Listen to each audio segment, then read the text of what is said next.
பிரியமானவர்களே, ஆண்டவராகிய இயேசு கிறிஸ்துவின் இனிய நாமத்தில் உங்கள் ஒவ்வொருவருக்கும் என் அன்பின் வாழ்த்துக்கள்.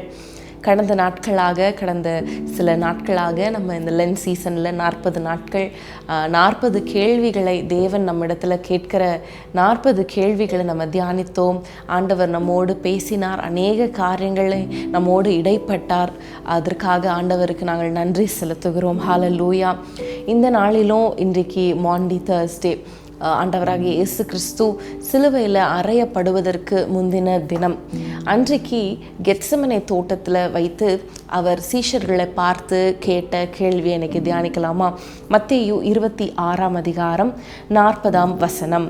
பின்பு அவர் சீஷர்களிடத்தில் வந்து அவர்கள் நித்திரை பண்ணுகிறதை கண்டு பேதுருவை நோக்கி, நீங்கள் 1 மணி நேரமாவது என்னோடு கூட விழித்திருக்க கூடாதா?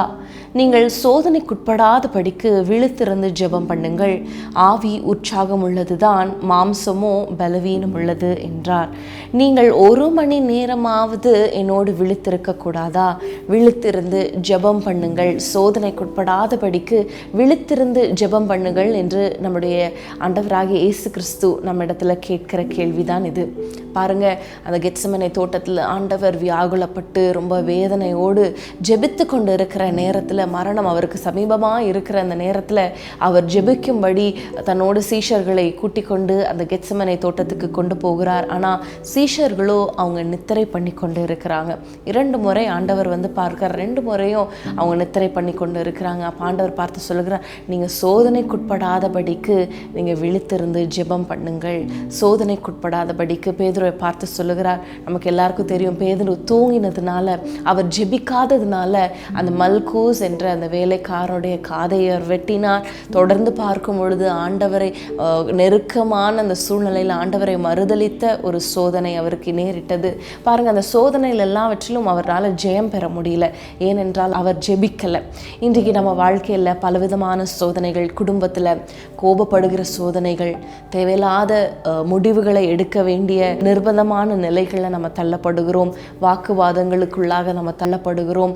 நிறைய காரியங்கள், வேலை ஸ்தலத்தில் நிறைய விஷயத்தில் ஒவ்வொரு நாளும் ஒரு சோதனையை நம்ம மேற்கொள்ள வேண்டியதாக இருக்குது. அதில் நம்ம ஜெயம் பெற வேண்டுமானால் நம் ஜெபிக்கிறவர்களாக இருக்கும்போது மாத்திரமே அந்த சோதனைகள், அந்த பிரச்சனைகள், போராட்டங்களில் நம்ம ஜெயம் கொள்ளுகிறவர்களாக இருக்க முடியும். அது ஒரு சின்ன காரியமாக இருக்கலாம், பெரிய விஷயமா இருக்கலாம். எதுவாக இருந்தாலும் எல்லாவற்றிலும் ஜெயம் கொள்ள நமக்கு கர்த்தருடைய பலன் அவசியம். பிரியமானவர்களே, 1 மணி நேரமாவது ஜெபிக்க கூடாதா என்று கேட்டது. பாருங்க, 1 மணி நேரம் என்பது மிக சொற்பமான காரியம். இன்றைக்கு நம்ம யூடியூபை திறந்து பார்த்தீங்கன்னா அந்த நேரம் போகிறதே தெரியாது. ஷார்ட்ஸ் அடுத்த ஷார்ட்ஸ் பார்த்து பார்த்து பார்த்து வீடியோஸ், தேவையில்லாத வீடியோஸை பார்த்து பாருங்க, நேரம் போகிறதே தெரியல. தூங்கினா எப்போ எழும்புறதுனே தெரியல, அப்படி தூக்கம் வந்துருச்சு அப்படின்னு நீங்கள் சொல்லலாம். ஆனால் ஆண்டவர் கேட்குறது என்ன தெரியுமா? 1 மணி நேரமாவது ஜெபிக்க கூடாதா? இன்றைக்கு உங்களுடைய ப்ரேயர் ஒரு ரொட்டீனை நீங்கள் ஃபாலோ பண்ண, ஒரு ஃபிக்ஸ் பண்ண, நீங்கள் இன்றைக்கி ஒரு தீர்மானத்தை எடுங்க. ஆண்டவர் பாதத்தில் எப்படியாவது நான் ஒரு மணி நேரமாவது நான் செலவிடுவேன். எப்படியாவது நான் ஜெபத்திலையும் வேத வாசிப்பிலையும் துதிக்கிறதுலையும் 1 மணி நேரமாக ஒரு நாளைக்கு, ரொம்ப கம்மி தான் அது, ஆனால் அதையாவது 1 மணி நேரமாவது நான் ஆண்டவருடைய சமூகத்தில் ஜெபிப்பேன் என்ற தீர்மானத்தை எடுங்க. பிரியமானவர்களே, பாருங்க, நம்ம எப்படியெல்லாம் ஜெபிக்கலாம் என்று ஒரு 3 காரியங்களை உங்களுக்கு சொல்லுகிறேன். முதலாவது, யாத்திராகமம் 34ஆம் அதிகாரத்துக்கு திருப்பிக் கொள்ளலாம். யாத்திராகமம் 34ஆம் அதிகாரம் 2ஆம் வசனத்தை நான் வாசிக்கிறேன். விடியற் காலத்தில் நீ ஆயத்தமாகி சீனாய் மலையில் ஏறி அங்கே மலையின் உச்சியில் காலமே என் சமூகத்தில் வந்து நில். ஆண்டவர் மோசையை பார்த்து சொல்லுகிறார், விடியற் காலத்தில் என் சமூகத்தில் வந்து நில். ஹல்லேலூயா. அங்கே வந்து நிற்கும் பொழுது பாருங்க, ஆண்டவர் எல்லா கட்டளைகளை கொடுக்கிறார். அந்த பிரசன்னத்தினால் அவரை மூடுகிறார். பாருங்க, விடியற் காலத்தில் அந்த நாளின் முதல் மணி நேரத்தில் ஆண்டவர் சமூகத்தில் நம்ம செலவிடும் பொழுது அந்த நாள் முழுவதுக்குரிய கிருபைகளை அவர் நமக்கு தருவார். நம்ம என்ன செய்யணும், எப்படி செய்யணும், என்ன செய்யக்கூடாது எல்லாவற்றையும் ஆண்டவர் நமக்கு போதிப்பார். விடியற் காலத்தில் ஹல்லேலூயா காலை தோறும் அவருடைய கிருபைகள் புதிதாக இருக்கிறது என்று நம்ம வாசிக்கிறோம். அப்போது நம்ம முதலாவது விடியற் காலத்தில் ஜெபிக்கிற ஜெப வாழ்க்கை நமக்கு அவசியம். இரண்டாவதாக நம்ம பார்க்கும் பொழுது அப்போஸ்தலர் 16ஆம் அதிகாரம் 25ஆம் வசனத்தை நம்ம பார்க்கும் பொழுது அங்கே பவுலும் சீலாவும் சிறைச்சாலையில் கட்டப்பட்டு இருந்தாங்க. அப்போஸ்தலர் 16:25 நடுராத்திரியிலே பவுலும் சீலாவும் ஜெபம் பண்ணி தேவனை துதித்து பாடினார்கள். காவலில் வைக்கப்பட்டவர்கள் அதை கேட்டு கொண்டிருந்தார்கள். சடுதியிலே சிறைச்சாலையின் அஸ்திபார்கள் அசையும்படி பூமி மிகவும் அதிர்ந்தது. உடனே கதவுகள் எல்லாம் திறவுண்டது. எல்லாருடைய கட்டுகளும் கலன்று போயிற்று. ஹல்லேலூயா. நடுராத்திரியில பவுலும் சீலாவும் தேவனை துதித்தார்கள். எந்த சூழ்நிலை தெரியுமா? கட்டப்பட்ட சூழ்நிலை, நெருக்கமான சூழ்நிலை, நாளைய தினம் எப்படி இருக்கும் என்ற ஒரு கலக்கமான ஒரு சூழ்நிலை. அந்த சூழ்நிலையில கஷ்டத்தின் மத்தியில ஒருவேளை கண்ணீரா இருந்திருக்கலாம், கலக்கமா இருந்திருக்கலாம், ரொம்ப வேதனையா இருந்திருக்கலாம். ஆனா அந்த நேரத்துல பவுலும் சீலாவும் ஆண்டவரை துதித்து பாடி ஜெபம் பண்ணினார்கள். அவர்களுடைய கட்டுகள் எல்லாம் கலன்று போயிற்று. உங்களுடைய நெருக்கத்தின் மத்தியில, போராட்டங்களின் மத்தியில ஆண்டவரை தேட, ஆண்டவருடைய சமூகத்தை நாட இன்றைக்கு முற்படுங்க பிரியமானவர்களே. ஆண்டவர் சொல்லுகிறார், ஆபத்து காலத்தில் என்னை நோக்கி கூப்பிடு, நான் உன்னை விடுவிப்பேன், நீ என்னை மகிமைப்படுத்துவா என்று வேதம் சொல்லுகிறது. ஹல்லேலூயா. ஆபத்து காலத்துல, கஷ்டமான சூழ்நிலைகள்ல, நடு ராத்திரியில, நாளின் முதலாம் ஜாமத்துல ஆண்டவருடைய சமூகத்துல நம்ம ஒப்பு கொடுக்கும் பொழுது, கைகளை ஏறெடுத்து அவரை நோக்கி பார்க்கும் பொழுது, என்ன இக்கட்டா இருந்தாலும் சரி எல்லாவற்றினின்றும் ஆண்டவர் விடுவிப்பார். ஹல்லேலூயா. அன்றைக்கு பேதுரு பாருங்க தத்தளித்து கொண்டிருந்தார், அந்த கடல்ல தத்தளித்து கொண்டிருந்தார்.